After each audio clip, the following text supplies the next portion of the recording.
A stiff breeze through the stadium, but a gorgeous afternoon. We're glad you're with us on Fox as Dean Biasucci kicks it away for St. Louis. And this is Ronald Moore from just outside the 10. Moore bounces it outside, and he'll get across the 30, brought down around the 33. And Dean Biasucci had to make the tackle. Boomer Esiason, after a 23-yard return by Ron Moore, heads to his position at quarterback, his third year with New York, protected by this offensive front. Willig and Duffy on the left side, John Bach in the middle, O'Dwyer and James Brown on the right side. Backs and receivers, Adrian Morrell is the running back, Krebet and Wilson the wideouts, the tight ends, and we'll see 2, maybe 3. Johnny Mitchell, Kyle Brady. We'll also see Fred Baxter. Adrian Morrell had his first 100-yard rushing day in the NFL last week in Seattle. And they'll start out with the play action. Over the middle, that's the tight end Johnny Mitchell, and he's to midfield. Give you a look at the Rams defensive front after a 17-yard completion from Esiason to Mitchell. Up front, Gilbert, Farr, Jimmy Jones, and the other end is Kevin Carter. The linebackers, Conlon in the middle, Pfeiffer and Jenkins on the outside. And the secondary, the corners will be tested today. Parker and Light. The safeties very physical, Keith Lyle and Toby Wright. Marco Farr should present a big problem for this Jets offensive line. And again, they're in a 2 tight end formation. From right at midfield, this is Morrell, and immediately brought down by DeMarco Farr. You said it best, DeMarco Farr, and he will beat the Jets offensive line today with his quickness. He's one of the quickest guys in the league. Defensive coordinator Willie Shaw compares DeMarco Farr to John Randall, whom he coached up in Minnesota with the Vikings. A loss of 1, second down and 11. And this defensive front for St. Louis very charged up to play this offensive line of the Jets. One thing you can't do against DeMarco Farr is pull the blocker directly across from him. Jeff Seidner checks in at a wide receiver spot. Don't see a lot of him in pass routes, but you do here on the third play of the day. Morrell again brought down by Conlon at the 45-yard line. Toby Wright first to get his hands on him. Conlon brought him down after a gain of 6 and a 3rd and 5 coming up for New York. One of the things the Jets do want to do when they run the football, I think, is to run away from DeMarco Farr. Get the ball going away from him, because you see him, even though he's not involved in the play, you could see that he had the penetration to stop the ball if Adrian Morrell ran towards him. Morrell got 6, 2 tight ends again on 3rd and 5. Coming back.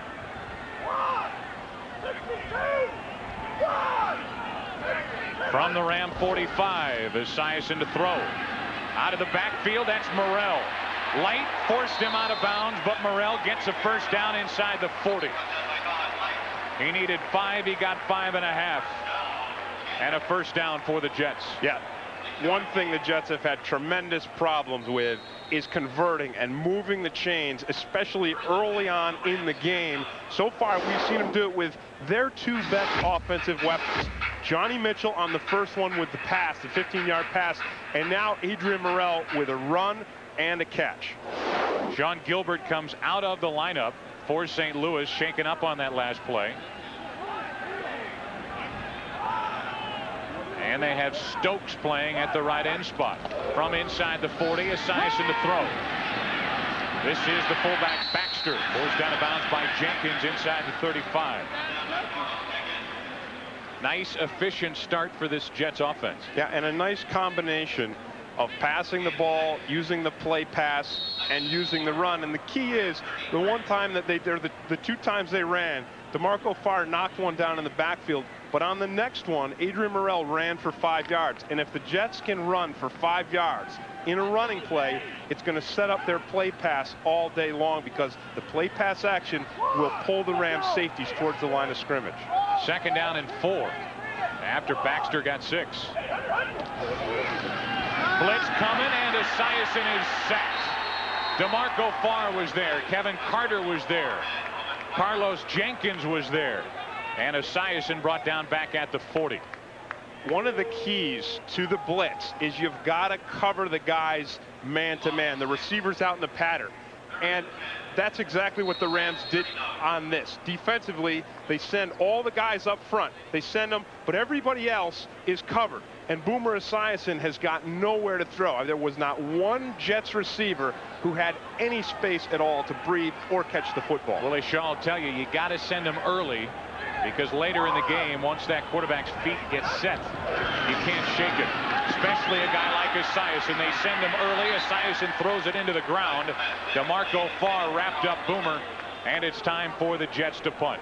Pretty good opening drive, but it's stalled after the sack, and it's time for New York to punt it to St. Louis. Yeah, and they stalled the drive. The Rams did with pressure. Now, when they used the blitz the last play, this time it's just 4 guys. And I think the Rams' 4 guys up front are going to win this battle today more than they're going to lose it. And you want to, as you said, pressure Boomer Esiason early so that he cannot get into a rhythm. Brian Hansen back to punt for the Jets. Todd Kinchin will let it go into the end zone.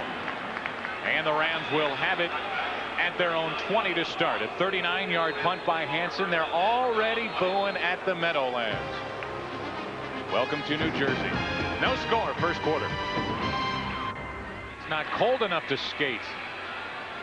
Evidently it is. Jerome Bettis, an early test for Bettis to see if he can do it at running back. Yeah, he doesn't know it, but he's on audition for these first couple series. If he doesn't run the ball well, he'll come out. Early test, early pitch. And Bettis brought down shy of the 20.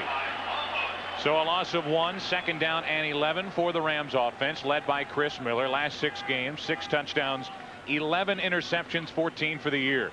Protected by Gandy Goaz, Brostek, Dwayne White, the former Jet, and Daryl Ashmore at right tackle. Bettis at the running back spot to start. Marv Cook, the H-back. Isaac Bruce, Alexander Wright are the wide receivers, and the tight end is Troy Drayton. Second down and 11.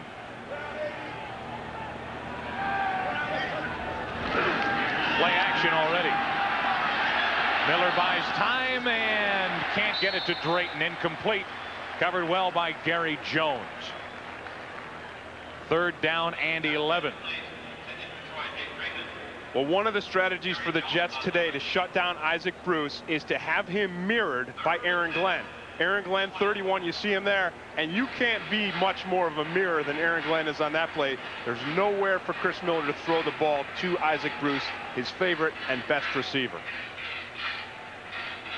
There's Aaron Glenn, peeks out from behind those bigger bodies. And he is one of the better corner cover guys in the league. Johnny Bailey is the setback on third down and 11. Little sprint out. And the throw to the sideline, incomplete. And there's Aaron Glenn. There's Isaac Bruce. And now it's fourth down. I mean, that's a big play by Aaron Glenn.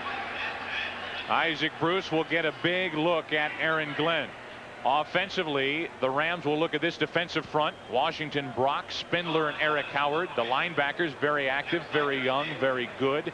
And the secondary, already talked about Aaron Glenn. The other corner is Otis Smith. And the safeties, Victor Green and Gary Jones. They hold the Rams on the Rams' first possession, and Landetta back to punt, and Skurlock left too early. So that will cost the Rams some yardage. One thing about Aaron Glenn covering Isaac Bruce all day is this. You got to know that these two guys have the same agent. Glenn and Bruce have the same agent, and they're friends. And when two guys are friends, I think the defensive player has the advantage, because defensive players are naturally meaner and nastier than offensive guys, and only a guy who's mean and nasty is going to shut down his own friend. Don't say the word friends on Fox, okay? Penalty against Skurlock, and Landetta standing at his own goal line. Of course, punted here for many years with the Giants. This is Seidner. Shakes a tackle across the 45 and brought down around the 48 by Carlos Jenkins. So the Jets get it right back. Early on in the first quarter in New Jersey, no score. The Rams would be watching, not playing. Top 6 go, and right now they're in the number 7 spot. But remember, as we talked about earlier in the afternoon, St. Louis will end the season with 3 games at home in their new dome. Next week they host Buffalo. First down for the Jets. Ball resting at their own 48. Good field position again for Boomer Esiason. Morrell on the toss. Brought down by Gilbert, who's back into the lineup for St. Louis.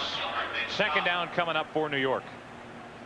If Adrian Morrell can pick up 5 or 6 or 7 yards a carry on first down against this Jets defense, which stacks 8 men up on the line, that's the 4 down linemen, the 3 linebackers, and the strong safety, Toby Wright. If Adrian Morrell can run against that, the Jets are going to win this football game. He got 6, second down and 4, facing Boomer Esiason, who has started out the game 3 out of 4. Adrian Morrell is emerging as the running back for this Jets offense. Right to your right, to your right. Second and 4. Quick slant. Corbett can't hang on. He was wide open, and now a penalty flag comes flying in late. Wayne Corbett, who draws praise from the Jets front office, could not hang on to that pass. Well, Corbett better be able to hang on to the ball because he's not out there for his speed. He's out there for his hands. And this will cost the Jets its offensive pass interference, and likely against Corbett.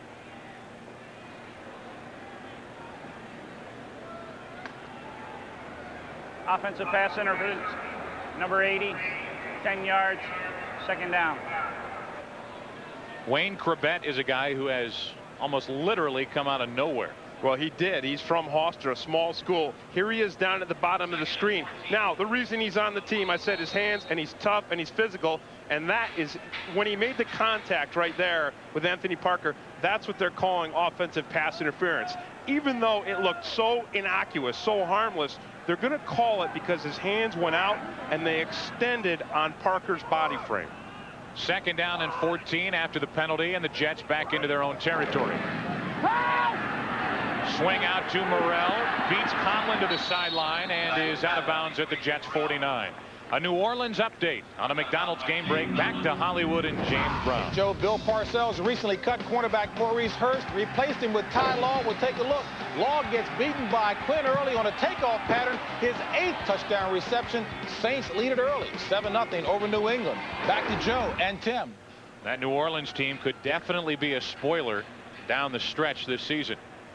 They could not only be a spoiler. I mean, really, mathematically, the Saints do have a chance to make it to the playoffs, which would really be amazing after their very poor start. Third down and 8, and penalty flags. This play is still live. Throw it up. And Boomer has nowhere to go with it. Fred Stokes with pressure and may have jumped a little early. Tom White is our referee. And as is usually the case, conference upon conference upon conference. And this will be against St. Louis. So this will cost the Rams 5. It's Number 90. Carter right at the 5 top. yards, Kevin Carter is the down. guy who jumps. And when the offensive tackle is in that up stance, he's already in his position. He's already ready to go. So the defensive lineman wants to focus even more on getting off the ball. And sometimes when you focus on getting off the ball, if you focus with your ears instead of your eyes, you're going to jump on that hard snap count. Third down and 3 because of the penalty. Second Ram penalty of the afternoon. 2 tight ends into the game for the Jets. Esiason with a punt going deep, and there's no one there. Pass is incomplete. Charles Wilson, the intended receiver, and there was no one around when that pass fell back into the atmosphere. And again, you hear the crowd booing, and they're booing because they want to see something happen. They want to see Boomer try to do something, whether it's scramble and run for the 3 yards, or scramble, buy some time and get one of those short receivers open. But nobody wants to see him just toss it away down the field. Now on 4th and 3, Hansen back to punt for the second time today. Kinchin waiting, and he'll try it. Big hole up the middle of the field, and Kinchin across the 25, brought down at the 29. A 32-yard punt, that's it. 16-yard return, and the Rams get it for the second time today. First quarter, no score. Up in Seattle later today. This is Bettis, hits the hole hard and gets it to the 34. He got 5.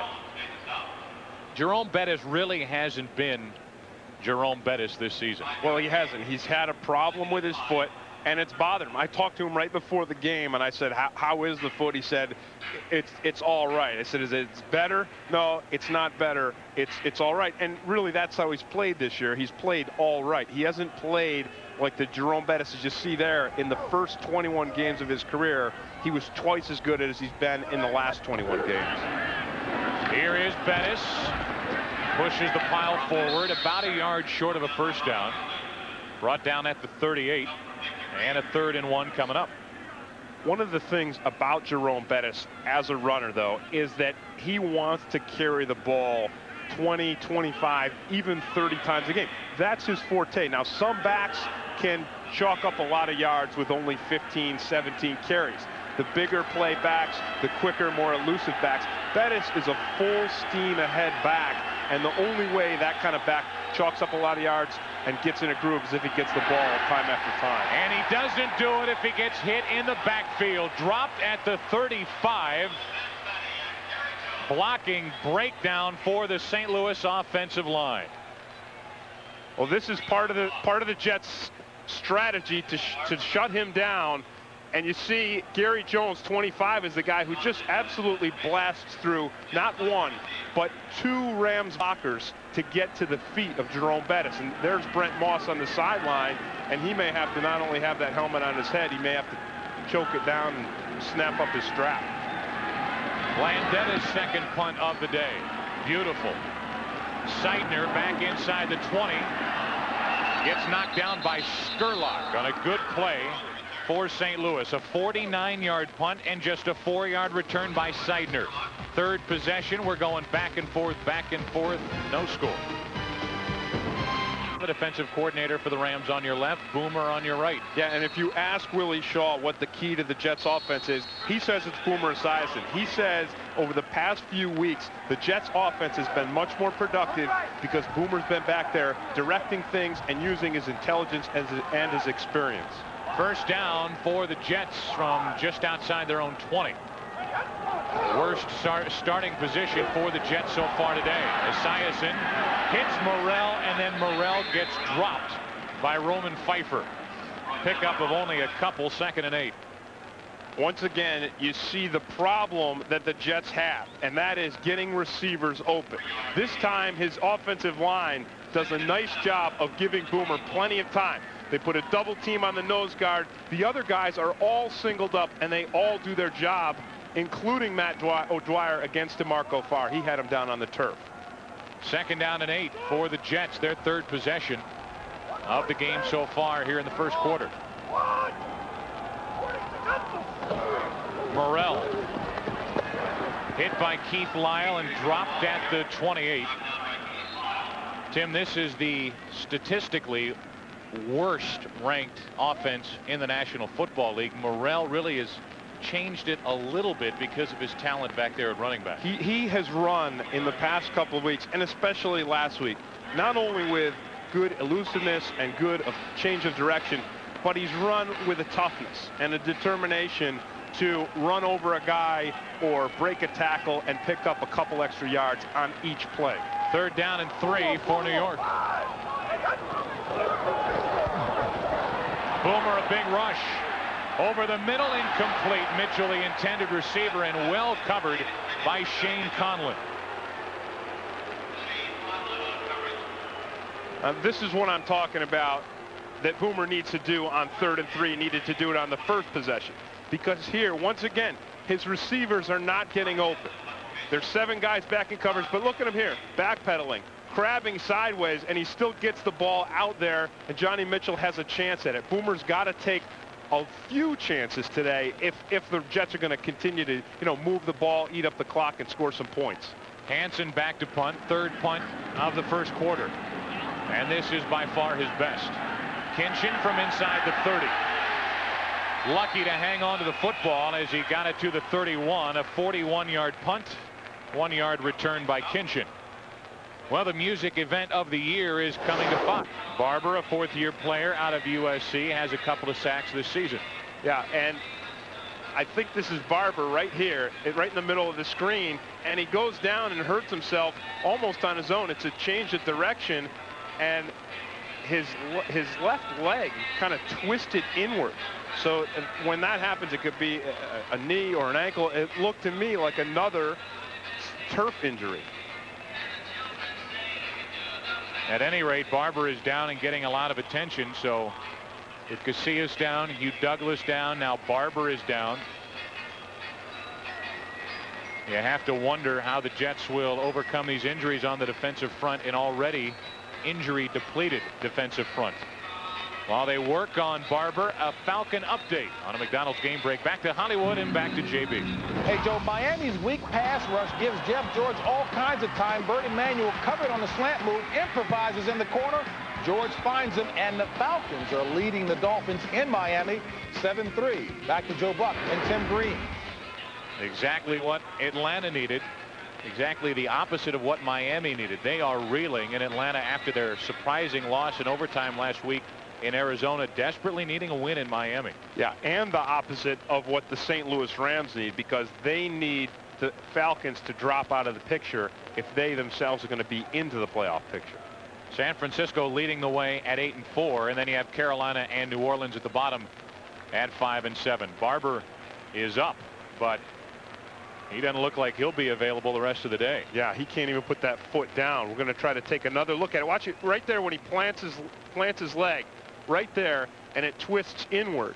Now, again, you don't know if it's the knee or the ankle, but you do know this. The injury was caused by the turf, and I know that I'm saying something that everybody says, but for my part, they need to get rid of turf. They need to play this game on the grass where it should be. Well, as we thought might happen, Brent Moss is at running back for St. Louis.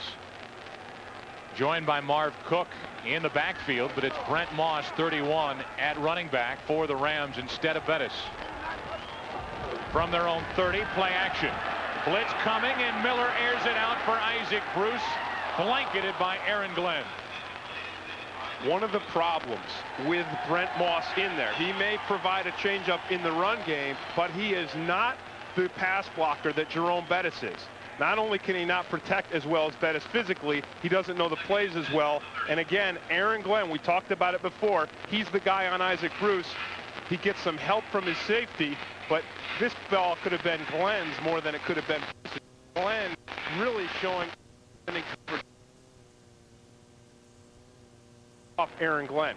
The Rams are going to have to do more of that if they want Bruce to become open. He is now joined by Alexander Wright wide to the left. And with only 4 seconds remaining on the play clock, the Rams will spend one of their 3 first half timeouts. They'll talk about it. They've got their first down. There is no score. In the Meadowlands, Joe Buck and Tim Green with you. Each team has had 3 possessions. There is no score. 4:04 remaining in the first quarter, and the Rams have just picked up their first down of the afternoon. They're inside Jets territory for the first time with the ball resting at the New York 45. With Brent Moss in the backfield, he gets the football. Plows ahead, got a couple, maybe 3.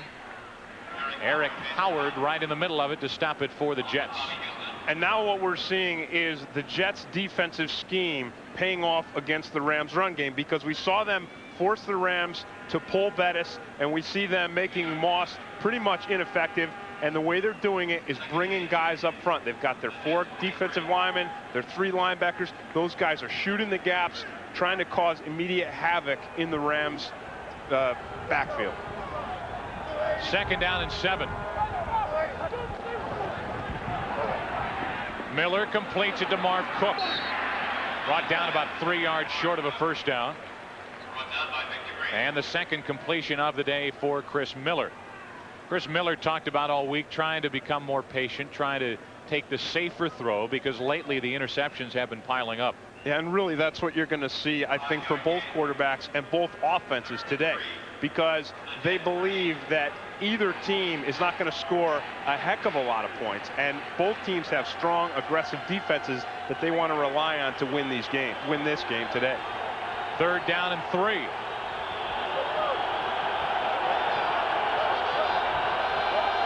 From the Jet 39. Throw back, Kinchin the first down inside the 30. And we should expect to see more and more of Todd Kinchin as this game and this season wears on. Right, he replaces Jesse Hester for the Rams because Hester's hurt, but it's not just because Hester's hurt. It's because Todd Kinchin has really started to evolve not only into an excellent receiver and return man, but an emotional leader. You see him there shouting and yelling, getting guys pumped up. That's what he does for this Jets offense. And that's why this past week the Rams signed Todd Kinchin to a 2-year contract extension. So he has a little peace of mind, and he feels more a part of this offense. First down inside the Jet 30. Miller steps up, airs it out for Bruce, incomplete, and Isaac Bruce has yet to make a catch. This time it was Gary Jones helping Aaron Glenn. Well, the Rams think today that crossing patterns are going to be their best bet to get receivers open, because the Jets are primarily a man-to-man coverage team. So you see these guys crossing in the middle. When you've got men on you, it's hard for them to switch, the defensive backs to switch guys. And when you cross the receivers, sometimes those defensive backs will knock each other off. A lot of wind with which to deal for Chris Miller. That ball may have taken off because of it. Now with 2 tight ends into the game, 2nd down and 10. Throw back to Drayton on a screen. There is no one there for New York. Drayton down inside the 5, touchdown St. Louis, no flags. Boy, was that well set up. That's the price you pay, and the Jets have paid it defensively all year for a highly aggressive defense, highly aggressive linebackers that run immediately to the football. Everybody on the Jets defense that time pursuing the quarterback, pursuing towards Miller, rolling with the receivers, and leaving that throwback screen wide open. 4th touchdown of the season for Drayton. And the Rams jump out in front. 8-play drive covering 70 yards in just under 3 minutes off the clock. And now Dean Biasucci with Miller holding for the extra point.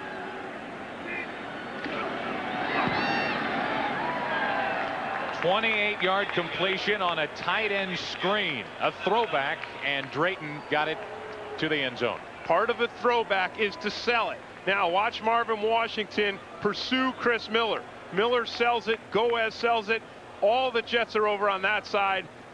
And then the Rams have got a great wall for Troy Drayton set up here to spring him into the end zone. And then Drayton does a nice job of running over Victor Green. And Drayton sells it as well. Watch him. He fakes the block. He goes down, scrambles on his feet. Then he gets up to make this catch. Look at that wall. It doesn't get any better than that on a screen. And then watch Drayton do what he likes to do, lower his shoulder, and pops Victor Green. And let's say this about Coach Rich Brooks for St. Louis. He's known as kind of a trick play guy, an alumni play guy. That's not necessarily in that category, but there's a little foolery going on there, and the Rams really sold it well. A little bit, but you'll see most teams run this kind of throwback screen. You won't see most teams run it as effectively as the Rams just ran it against this Jets defense. Again, the weakness of the Jets defense all season, if anything, has been their over-aggressiveness. For the most part, however, the Jets are a pretty solid team defensively against the pass.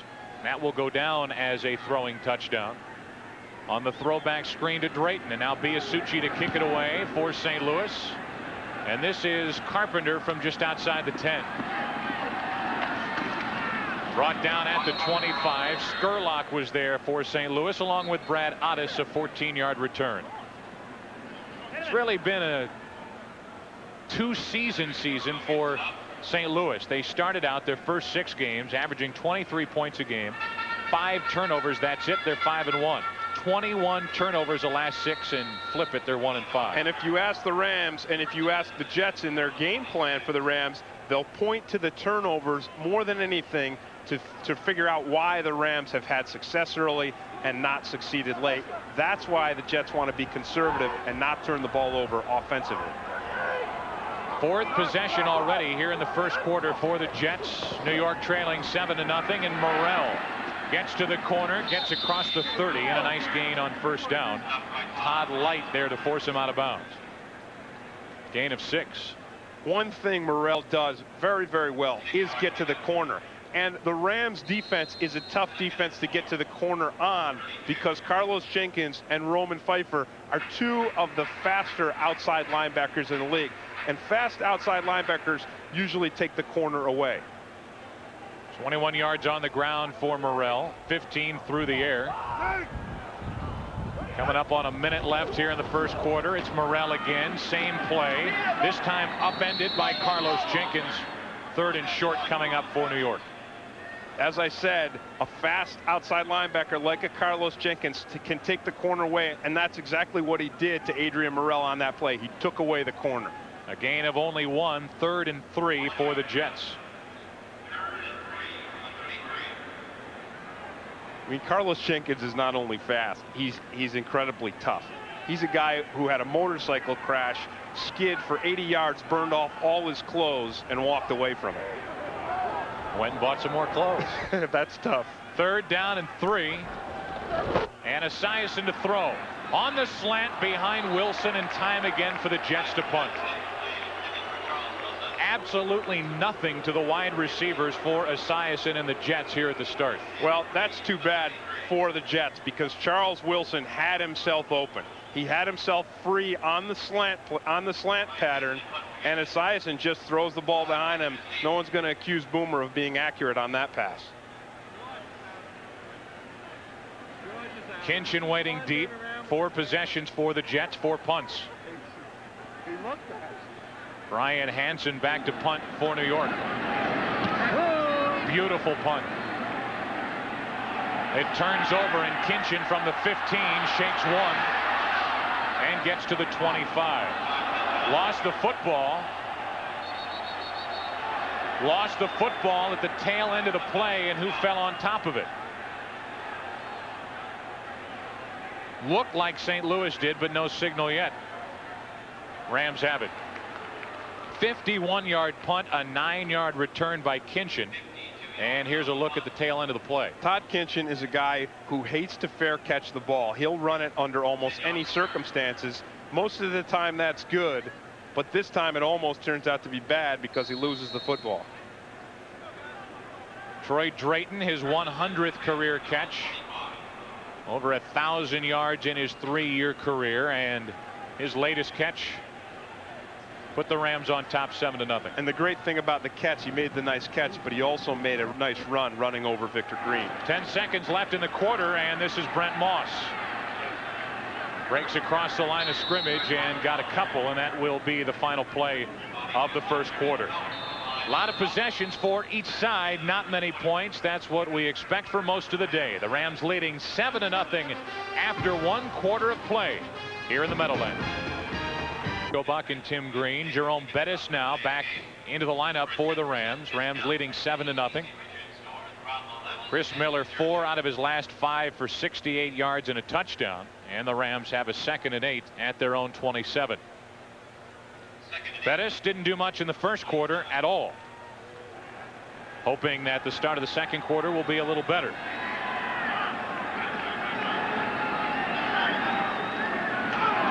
Miller, heavy rush and sack back at the 15. Mo Lewis, and that's his 4th of the year.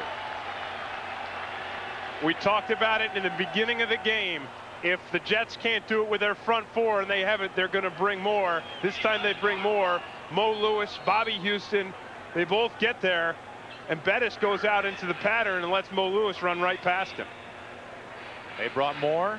They brought Mo. Mo Moore. First New York sack of the day, a loss of 11, and a 3rd and 19 for St. Louis. Now it's Johnny Bailey in the backfield for the Rams.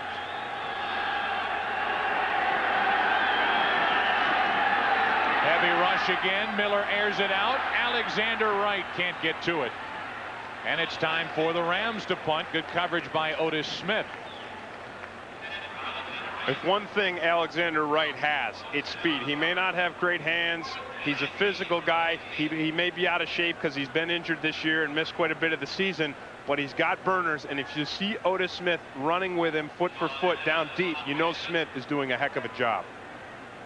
Now on 4th and 19, Landeta to punt it to Seidner. Landeta's third punt of the first half. Very good punt. Very good punt by Landeta inside the 30. And if there's one weapon the Rams have on special teams, and now a penalty flag comes flying in at the end of the play. Landeta gets off a 55-yarder and will wait as there is a penalty flag. Might have been a little roughing going on at the end of the play. Because Landeta was with the Giants, he knows this stadium and he knows the wind, and because of that, you'll see Landeta today punting towards the Rams bench. Calling this one against the Jets. The wind, as I began to speak about, is coming from the side of the Rams bench. So it comes over the top of their bench, where their bench is, hits the stadium, and then comes back in at an angle. So the ball, when you kick it, you want to kick it again towards that bench, towards the Rams. That wind blowing toward the corner of the end zone to our left. There it was up there. You saw the flags. So if the wind is blowing towards where this camera is, so the wind is in the face of this camera and it catches the stadium and then scoops back out in and pushes back down the field. Number 84, after the ball went out of bounds, be 15 yards from where the ball went out of bounds. First down for New York. Timeout. All right, there you have it. Fred Baxter is guilty, and because they took so long to figure it out, Tim Green got a chance to telestrate the wind. That's right, but you'd have to be a nautical expert to understand what I said. There are very few of those in our audience. We'll take a break, come back. Jets will have it at their own 15. They trail by 7.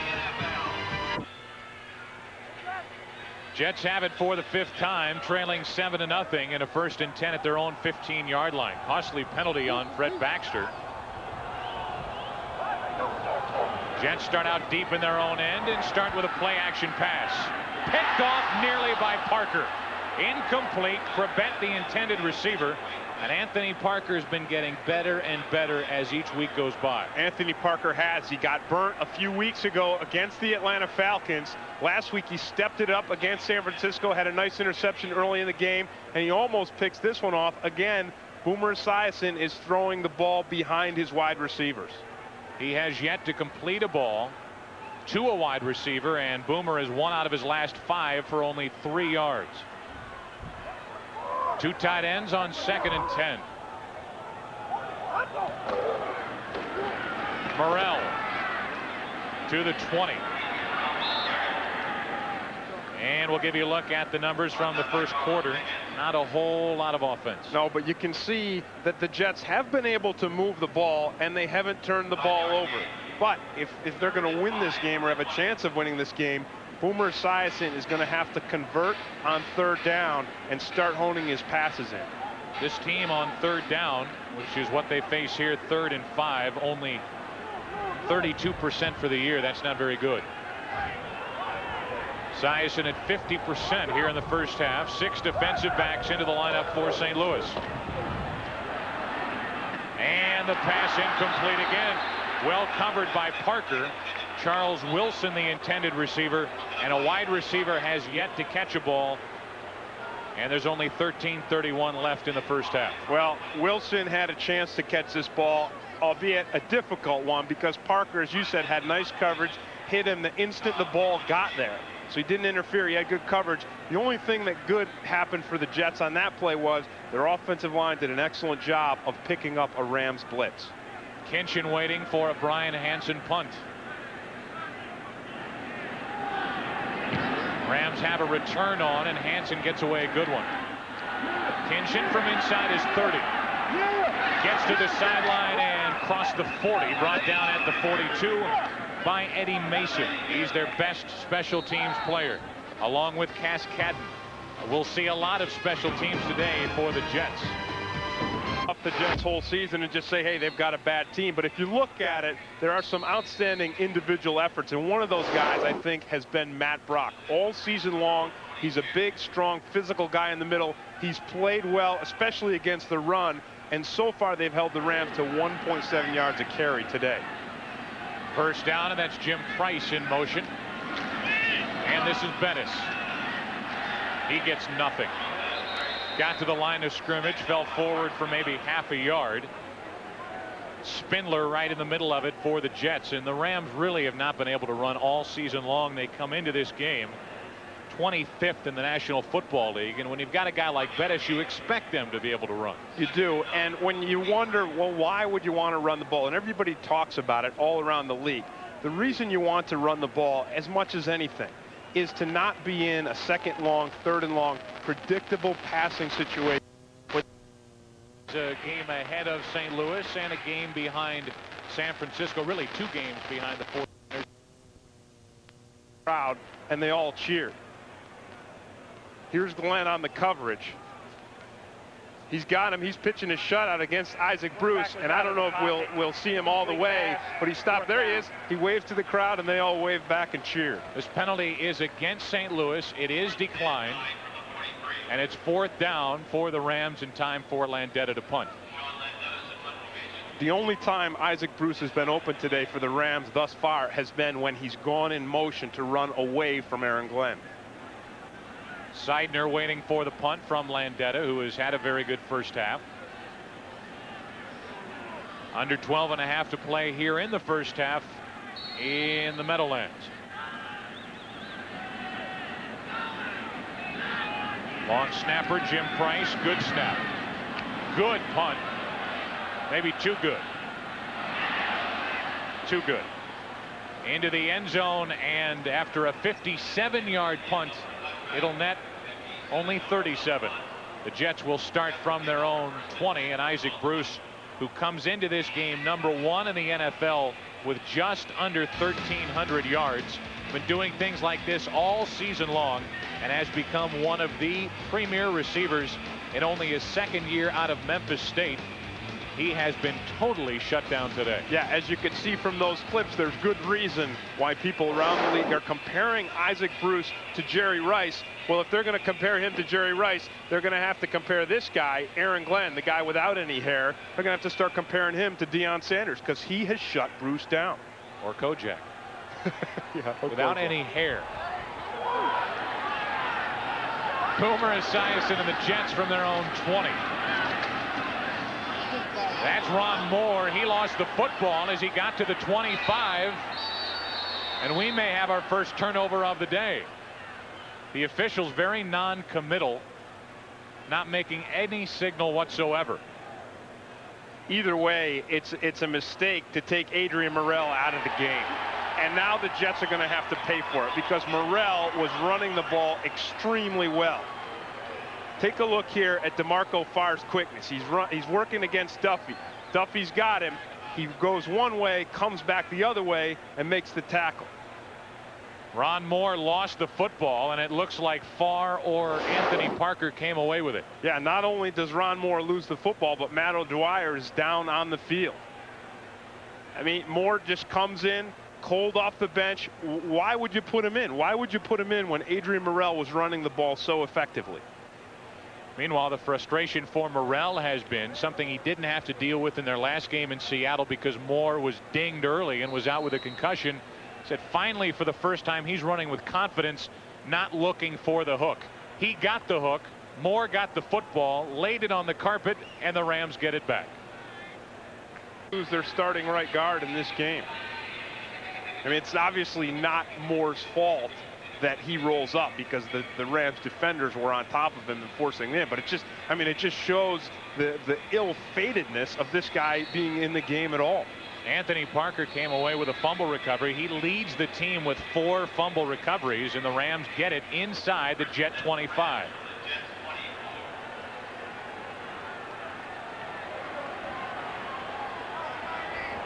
Jerome Bettis is the setback. Play action. Bettis picked up a blitz over the middle, intercepted. Penalty flag on the play, but intercepted by Gary Jones. And the Rams hand it right back, unless this penalty is against the Jets. It is not.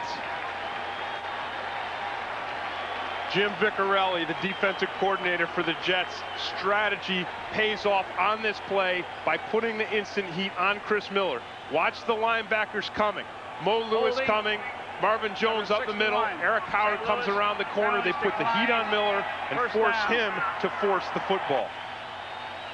So the Jets get it right back at their own 14-yard line.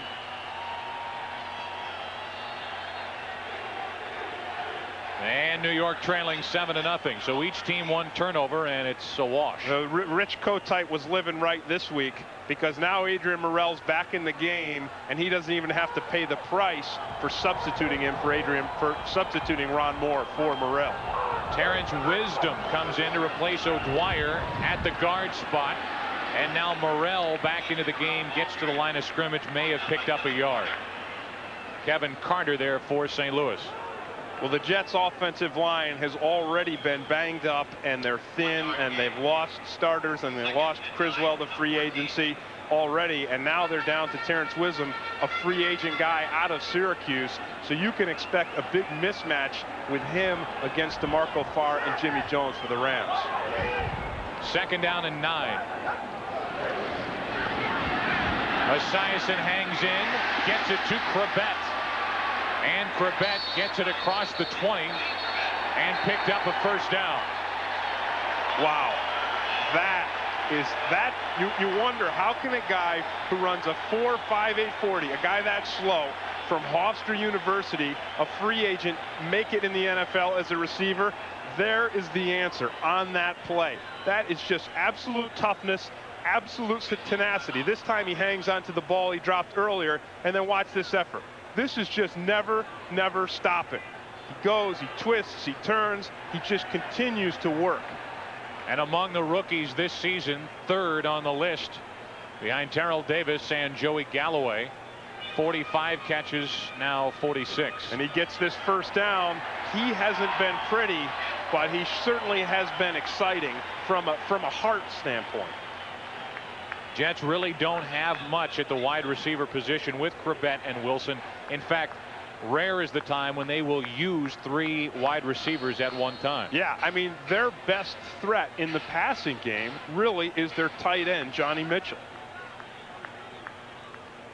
Crabett got the 1st down, and the Jets have it at their own 24.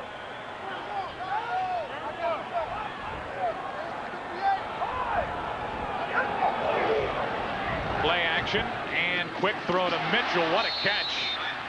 Not much of a gain on the play, but the one-handed grab by Mitchell. And you see Mitchell's frustration, and he's frustrated because he had to use everything he had to make that catch. That is a ball that Boomer needs to lay in his hands and then let Johnny Mitchell do his thing. And his thing is catching the ball and running over defensive backs. He's got the size and he's got the moves to do it, but not if he's laying himself out to catch the football. He got only 2, 2nd down and 8. And Morrell is wrestled to the ground by the rookie Kevin Carter.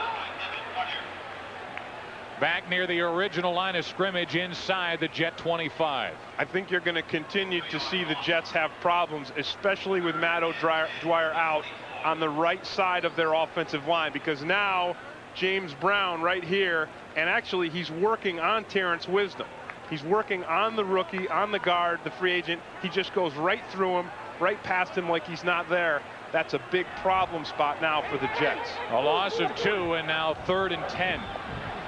Carter on the blitz, incomplete. A stunt. Kevin Carter came free, and Morrell couldn't make the catch. Well, Willie Shaw, the Rams defensive coordinator, is no rookie himself, and when he sees a rookie, he goes after him. There's Terrence Wisdom. Watch DeMarco Farr and Kevin Carter working on the stunt. Farr gets through the guard and the tackle. Carter comes absolutely clean. So the Rams defensively smelling the blood of a rookie. 4th and 10 now, as Willie Shaw's defense really has had a good first half. Brian Hansen back to punt again. He's going to be worn out at the end of this day. Kinchin from inside the 30. Throw back to Todd Light. Alumni play, doesn't get much. Gets it to the 48. You better be ready when you play Rich Brooks in the St. Louis Rams. And you say it doesn't get much. They get some extra yardage, and it also gets these guys pumped up.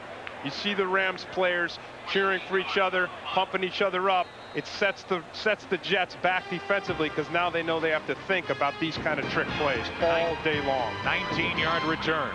Get it right back after a 3-and-out by the Jets after the interception. Chris Miller, since the touchdown throw to Drayton, 0 for his last 4 with an interception. Now Miller can't get the snap and able to fall on top of it. And the ball's getting a little slippery out there here in the second quarter. It seems to be. And speaking of slippery, Todd Light, well, here's the fumble first. It's right in Miller's hands. It almost looks like he's distracted, but he does a nice job of falling on it and keeping the possession of it. After the next play, I'm going to show you something else that's slippery. Can't wait. All right. I think it has something to do with Todd Light. It is. 2nd down and 11.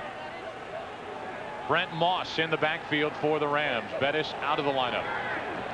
Roll out to the right, and the throw back to Alexander Wright, and Miller is struggling. 3rd down and 11. Todd Light. Slippery.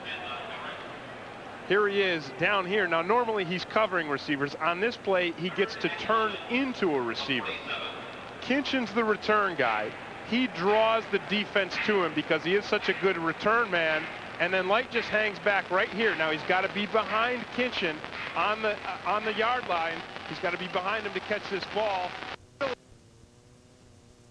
The Jets defensively are going to want to keep up the heat and the pressure on Miller to just keep foiling him. Boy, these conferences take longer every time. Referee is Tom White, and they're having some sort of a disagreement as to where the ball should be. Number 54, during the return, penalty is declined. Illegal block in the back. Number 49, during the return, that penalty is accepted. 10 yards, 1st down. Now the ball will be sitting at the Jets' 12. That's the 3rd New York penalty of the first half. One thing I want to just mention about Terrence Wisdom, we talked about him being the weak link now at right guard for the Jets. I keep calling him a rookie. He's actually a first-year player. He was here last season, or he was around last season. But like most guys in the NFL, I'll call a guy a rookie until he's not. And until he picks it up and proves himself and plays like a starter or like a backup, you know, unfortunately, he's still got to go by the name rookie. So the rookie and the rest of the Jets will have the ball deep in their own territory. And really, for the most part, each defense has played well. And lately, the Rams' defensive front has been overwhelming this young offensive line. They have, and each defense has played aggressively. And because of that aggression, the Rams were able to get their first score on the throwback screen. Remember, these Jets are without Carlton Hasselrig. He's been gone for over a week, and Rich Kotite will tell you he's excused for personal reasons, but there's a lot more to that story, and we'll pass it along as this game goes on. 1st down for the Jets. Morrell gets outside, has a blocker. Gets it near the 20 as he got a good lead block from Brad Baxter. Carlton Hasselrig last appeared on Monday in court in New Jersey to settle charges of disorderly conduct and tailgating with a plea bargain, and he paid a fine. He's supposed to appear in court tomorrow in Pittsburgh for previous charges of a DWI and possession of an unregistered firearm, but for over a week now, no one has heard from Carlton Hasselrig. The Jets, his family, his lawyer, no one. Here is Morrell, and he is brought down on a heck of a tackle by Toby Wright. And if you ask Rich Brooks, Toby Wright, the safety, the strong safety for the Rams, is having a Pro Bowl year. Yeah, he really is. Here's Toby Wright right here. He's the last defense on this side. playing up, right up on the line of scrimmage, 8 men up. And watch Morrell's elusiveness. I mean, you have to give Morrell credit for his ability to jag and jig, but he's not getting any blocking right now. And if he doesn't get any blocking, he can't run the football and pick up the first down. Well, he lost 3 on the play in the 3rd and 6 for New York, and now the Jets will use their first timeout here in the first half. This first half is creeping along. 6:55 left to play in the second quarter, and the Jets are faced with the 3rd and 6 when play resumes. Terry Bradshaw hosts a 1-hour special on Fox 1 week from tonight. Find out which one of your favorite athletes will become part of sports history. Watch the Sports Illustrated Sportsman of the Year Award next Sunday, 8 Eastern, 7 Central, right here on Fox. That Bradshaw's busy, isn't he? I mean, he is everywhere. Look at the Jets so far, Tim, in the first half. 6 possessions, 5 punts and a fumble. Yeah, and they really have not been able to move the ball if you look at the yards right here. But the problem that they've had really has been on 3rd down more than anything, because if you think about first down, when they've given the ball to Adrian Morrell on first down, he has most times picked up 5, 6, or 7 yards, and that's what they want to do on first down. It's 2nd and 3rd when they've gone to the passing game where they've faltered. 3rd down and 6 now. Syson over the middle to Corbett. Breaks a tackle, gets a first down, and he's across the 25. Todd Light couldn't find Corbett before Corbett found the flag stick. Well, Corbett is not going to make the big play deep, but he can make the big play short. He can do it by getting himself in a crossing pattern, running through a zone, running away from man-to-man coverage, and just giving Boomer Esiason a little bit of a window, and then he catches it with those sure hands. He has 2 catches for 18 yards, the latest one for 8. Now Esiason on a rollout. Corbett again, and a first down across the 35. Carlos Jenkins there for St. Louis, and Corbett is getting hot. That catch breaks the rookie record formerly held by Al Toon for catches in a season. That is how well Wayne Corbett is playing. And you have to respect Corbett for what he does in those short intermediate passes. And if and when the Jets ever get some deep threat wide receivers around Wayne Corbett, he'll get even better. He got 12 and a first down, and the Jets are moving the football for really the first time this half. Morrell on first down. Nice gain across the 40, brought down at the 45 by Jimmy Jones. A gain of 6. As I said, Morrell really is running well on first down. So the Jets need to continue to get the ball to Corbett on second down. Wisdom on this play shirks one guy and actually makes a pretty decent block by shielding Jimmy Jones out of the play. So Wisdom may actually on that play have gone from a rookie to a first-year player. Nothing very physical, but he did get in the way.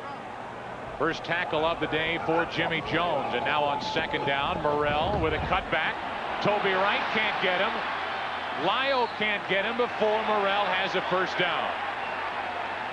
Just shy of midfield, a gain of 4 and a first down for the Jets. That's all Adrian Morrell on that play. And now I think you mentioned it earlier. Morrell had his best game last week against Seattle when he knew Ron Moore was hurt and he knew Ron Moore wasn't coming back in. He relaxed and he played his game more. He didn't try to force things. He got into a groove. And I think now, after what Ron Moore did earlier with the fumble, Adrian Morrell has the confidence to know that he'll be in, and now he's relaxing and playing his game. From their own 49. First down for the Jets. Corbett again. Third catch of this drive. Hit first by Light, brought down by Lyle. A gain of 3.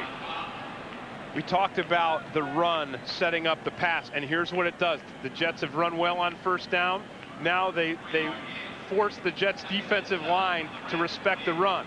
And when the defensive line is respecting the run, they're not as aggressive, and Boomer has the time to get this ball to Corbett. Second down and 7.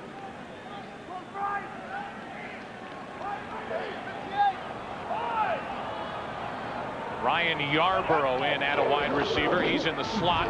Big blitz coming from Pfeiffer, and overthrown and nearly intercepted by Toby Wright. He already has 5 picks and almost had his 6th, and Pfeiffer almost had a sack.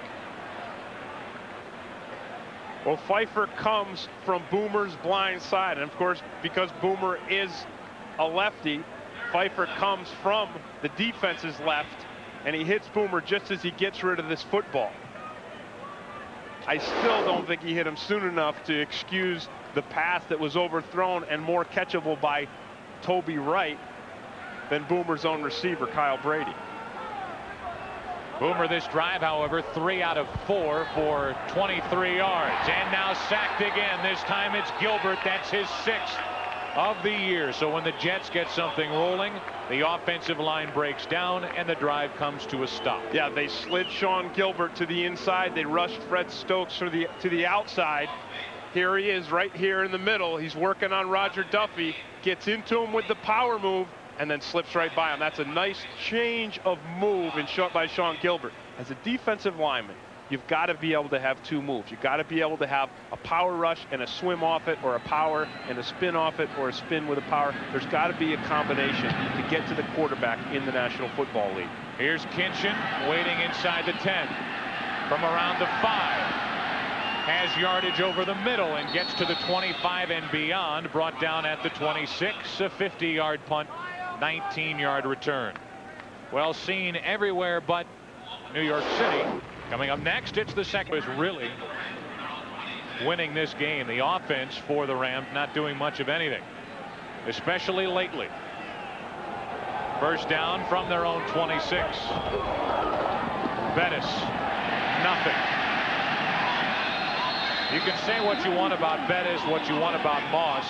The problems in this game reside in the offensive line. Absolutely, and the Rams know it, and that's why Jerome Bettis is back in, because Moss went in and he couldn't do anything. No one can. Mo Lewis just shakes off Marv Cook and then makes his tackle and just manhandles Bettis and wrestles him down. I know Mo Lewis is a black belt in karate, but on that play he looked more like a wrestler. Well, for Mo Lewis, that's 4 tackles and a sack here in the first half. Loss of 1, 2nd down and 11. Quick throw to Cook. Got maybe a yard. Victor Green, the strong safety there. Penalty flag on the play, and now Miller is down. The eyes are closed, and this, for St. Louis fans, will send a shudder through your body. A guy who has a history of concussions. Yeah, and he looks out. Yeah, his eyes are closed out there. Mark Rippon is the backup, the veteran, and well, we'll definitely see him for 1 play and maybe more. Yeah, it's Marvin Washington who comes through right through the middle of the line, and he hits Miller helmet to helmet. That's what the flag was. He can expect a hefty fine from the league this week, waiting for him in his locker. Number 97. There is no doubt about this one. Number 97 is ejected. And Washington has been ejected. Yeah, I mean, I really don't think that this is necessarily malicious. It's just Washington jumping up and coming down and hitting Miller helmet to helmet. Because if you look at it, Washington did not lead with his head. He did not use his head as a weapon. I really think that's as inadvertent a helmet to helmet contact as you can see. But as everybody knows, they're going to call it. You hit that quarterback with your helmet, you're going to get the penalty. You may get ejected, as Washington did, and you certainly will get a fine. Well, they have already lost Kurt Barber, and now for the rest of the game they lose Marvin Washington. That's right. They're down to 4 defensive linemen to play 4 positions. Here it is. Watch him just jump up. Washington jumps up, and I don't think he uses his helmet as a weapon. I think he's just jumping up, and he's trying to get into Miller's face. You see it there? I just don't see him lowering it and using it as a weapon. I mean, he really hits him with his face mask. You know, if you want to hurt someone with your helmet, you dip your head, you tuck your chin to your chest, and you whap him. Miller, I think, now awake. There is little question that he was completely unconscious for a while. Now he's able to roll around, but Mark Rippon might get a lot of playing time here today against the Jets. But as you point out, Tim, if the first contact with the quarterback is to the head and it's from the defensive player's helmet, there's no doubt anymore in this league that it's a flag. And now, as we see, Washington is gone. Yeah. It's not a question of necessarily intent or being malicious, but if you do it, it's simple. It's a flag, and now Washington is out. Yeah, it is. And does it take something away from the game? Well, sure it does, because Washington's just trying to be aggressive and go after the quarterback. I mean, you know, you replay it 100 times, and I don't think you ever see or ever interpret any kind of malice in what Washington does. But again, it is the rules, and the rules are there to keep this kind of thing from happening, because the league is going more and more to a passing game. Everybody wants to score. The league has tinkered with the rules to increase scoring, and part of scoring and part of audiences watching is having marquee quarterbacks out there the whole game long. Well, Miller, for the second time this season, it happened to him earlier in the season in St. Louis against Chicago when Vincent Smith hit him with a forearm to the face mask. Ironically enough, that infraction wasn't flagged at the time. It drew a fine, a $12,000 fine, and Chris Miller was knocked unconscious in that game, and Mark Rypien had to come in late in the second half. Here, there's 2.5 minutes left in the first half, and Miller needs 2 people to help him get to the sideline. A history of concussions. And to further your point, Tim, there are some quarterbacks who you would imagine a hit like that wouldn't really do much to, but Chris Miller, and he'll be the first to tell you, something's up there where he is susceptible to the concussion. Yeah, once you've had several of them, I think you do become more and more susceptible, and the opportunity for severe damage is greatly increased. Now Rypien has to step up and take a hit. Marvin Jones. That's his first full sack of the season. And that's smart defense by the Jets. The Rams stay in maximum protection. The Rams only sent out 2 receivers on this pattern. Watch it. Everybody up front stays into block to try to protect Rypien, to give him some time. He gets no time absolutely at all, because the Jets, on their part, bring everybody. That's the 3rd Jet sack of the half. And now with the 2-minute warning, Mark Rypien will come over and talk with the coaching staff. Rypien this season is 25 out of 47 for 2 touchdowns, 3 picks, and he ought to get a lot of playing time today. Time for our Aflac trivia. Since their championship season in 1968, how many winning seasons have the Jets enjoyed? The answer when we come back. 5 winning seasons. That's it. 26 years, 5 winning seasons, and this year will be no different. They come in at 3-9. You got to admire anyone who's a Jets fan. Miller with the baseball cap on, that head which has just got to be throbbing.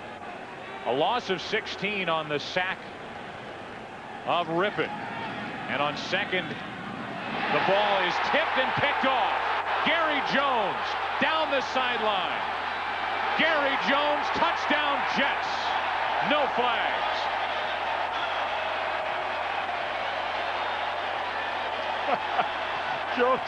Jones gets halfway to the stands. 49-yard return by Gary Jones, and with the extra point coming, that could tie it up. You talk about the aggressiveness of a defense, and the defense was not only aggressive enough to put Miller out of the game and to shut down the Rams, except for their 1 touchdown drive. They're aggressive enough to take charge of a situation with a new quarterback, come up with the turnover, and not only get the turnover, but run it in for a score. And Jones really has to do some running to take this in for the score. It's a tip ball. It's right into Jones's hand. But watch him beat Johnny Bailey 20. He runs right past him, keeps going, uses the sideline, and the Jets defensive linemen are doing a nice job of providing a blocking wall. Now it's Nick Lowry. Perfect on PATs this season. Ties it up at 7. Off the hands of J.T. Thomas. Out of the stadium goes Chris Miller. Into the game came Mark Rypien. The interception followed. And again, it wasn't a bad throw. Right off the hands of J.T. Thomas, into the hands of Gary Jones, into the end zone, and we're 7-7 with under 2 minutes to play here in the half. Yeah, and I hate to say, I hate to reduce an injury to a chess game, but really, if you think about Marvin Washington and losing him on the hit to Chris Miller, you exchange a defensive end in a game for a quarterback anytime. Because when you get another quarterback, you get balls tipped and in the air, and then your defense, if they can pull it down as Jones does and take advantage, look at that blocking. That's teamwork right there. On top of that, it gets the crowd into the game. They had been silent, with the only exception being when they were booing. Now they're into the game. Now we have a tie game with under 2 minutes to play in the half. And the crowd into the game doing a little cheer.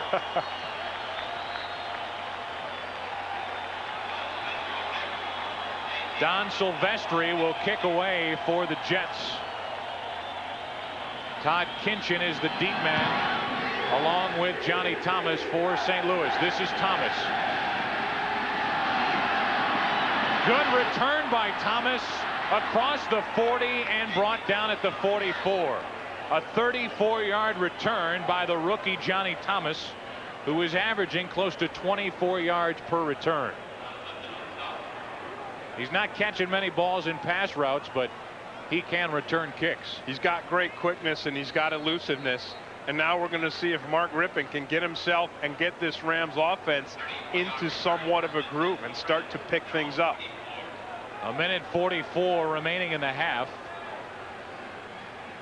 The Rams have 2 timeouts remaining. Tie game 7-7.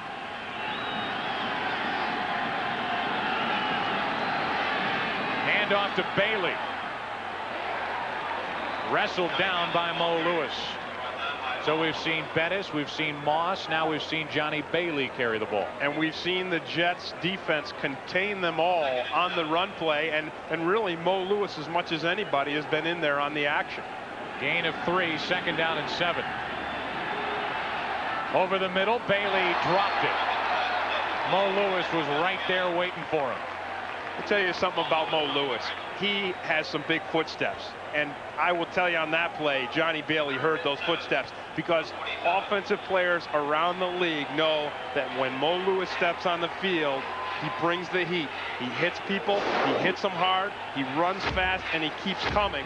The Rams today expected to alternate their H-backs between Jim Price and Marv Cook because they felt they needed 2 guys to go against Mo Lewis. 3rd and 7. Rippon 0 for 2 with an interception since coming into the game. Blitz coming. Wilbur Marshall. That's Kinchin. Todd Kinchin with a 1st down inside the 45, and that is all Mark Rippon. Did he hang in or what? He hung in, and Wilbur Marshall made a rookie mistake. And Marshall's out there hitting himself in the helmet now because you don't jump at the quarterback. When you come, you just keep coming. He hesitates there to gather himself to jump, and that allows Rippon to get this pass off. Now the Rams will spend their 2nd timeout. They have a 1st down inside the Jet 45. One thing you have with Mark Rippon is a guy who's been there, a guy who's been a Super Bowl MVP, a guy who's been into postseason, and a guy who is not going to be rattled in a game against the 3-9 Jets. And also, he's a big, strong, physical guy who I don't think rattles easily against a rush, against an aggressive defensive blitz, because he is so big and strong. Some quarterbacks are a little more fragile. Rippon is not one of them. So St. Louis with 1 timeout remaining and a minute 9 on the clock. Back to the touchdown earlier for the Rams. Miller to Troy Drayton on a throwback tight end screen. Great blocking. Good run after the catch. That made it 7-0. But then the interception by Gary Jones has tied it. Now the Rams have a 1st down, and the Jets bring the blitz again. Rippon airs it out. Overthrown and picked off by Otis Smith. Alexander Wright can't make the tackle. Otis Smith with the lateral to Glenn. Aaron Glenn to the 34, brought down by Kinchin. 2 interceptions thrown by Rippon. And Alexander Wright is down and hurt after that play. Now that's a heck of a defense, and that's defensive excitement, especially when you see Smith make that run as he does after the interception, and then he laterals it to Aaron Glenn, and you know, because of the first interception with Gary Jones, that the linebackers and the linemen are running around making blocks trying to make this happen. The pressure comes from Eric Howard on the right side, as well as Lonnie Young on the blitz. Rippon overthrows this ball. Smith's there with nice coverage. He shakes Parker, and that's when Parker seems to get hurt. Alexander Wright. Alexander Wright is a guy who rushed back from back surgery, and he's a guy who is not necessarily in shape because he's missed games, and he's a guy who, as we watch Aaron Glenn dance for us, a guy who might seriously be hurt. Yeah, and hopefully he's not. But I know I talked earlier about Aaron Glenn looking like Dion and covering like Dion. And as you notice, when he picked that ball up and danced, there's only one other guy I've seen do that dance. Alexander Wright came off disc surgery, played his first game since early on in the year last week in San Francisco. He tried to make the tackle after the interception by Otis Smith, missed, and he is hurting. He had a hand on Otis Smith. He gets his hand around him, wrapped around him, and then you think that maybe that's where he wrenched himself, wrenched his body. I mean, you never know with an injury. But as you said, he's had that bad back. And without him, the Rams are really without their deep threat weapon and the guy they felt was a real compliment to Isaac Bruce as a receiver. Well, it's a tie game, 7-7, but with the momentum and the way the Jets have played defensively and with the way the Rams have played offensively, not blocking anyone, you almost get the feeling like the Jets are ahead in this game. And they have a chance with 52 seconds left and 2 timeouts to actually get ahead in this game. You know, Wright actually takes a little bit of a shot before he tries to make the tackle. So you don't know where it happened. If he wrenched his back, see right there, Gary Jones just clips him a little bit on the hip. You don't know if he did it there or he did it when he was spinning around trying to hang on to Otis Smith. Fortunately for the Rams and for Alexander Wright, he's up walking around. Isaac Bruce has not made a catch the entire first half, and that's got to be all Aaron Glenn. Meanwhile, it's first down for the Jets at their own 34. Esiason for Morrell, and out of the backfield, he can't get to that. Esiason still, especially now with the defense scoring 7-7, wants to focus on not turning the football over. And you're going to see him. We've seen him all day. We've seen him have a free play, and he's so focused in on not turning the ball over. Even when he had a free play, he didn't throw the ball downfield. He threw it out of bounds. We've seen him being very cautious and very conservative. And when your defense is playing the way the Jets defense is, you can't blame them. Boomer 10 out of 19 for 73 yards. Second down and 10, and now Esiason is sacked. Brought down by DeMarco Farr, and that's his 9th. The Rams defense is certainly answering the call that was put out by the Jets defense in the aggressiveness, in the refusal to just stop going. And there's DeMarco Farr working Terrence Wisdom, runs right around him and gets to the quarterback, so Wisdom goes back to rookie status. Good news on Alexander Wright. The wind was knocked out of him. He did a lot of writhing around for the wind to be knocked out of him. That is the 3rd Rams sack of the first half. Loss of 7, now 3rd and 17. And they hand off to Morrell.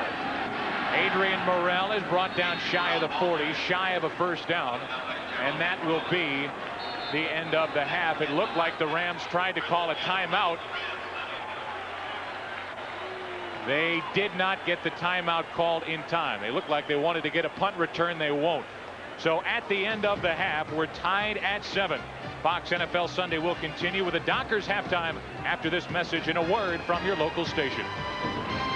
Watching what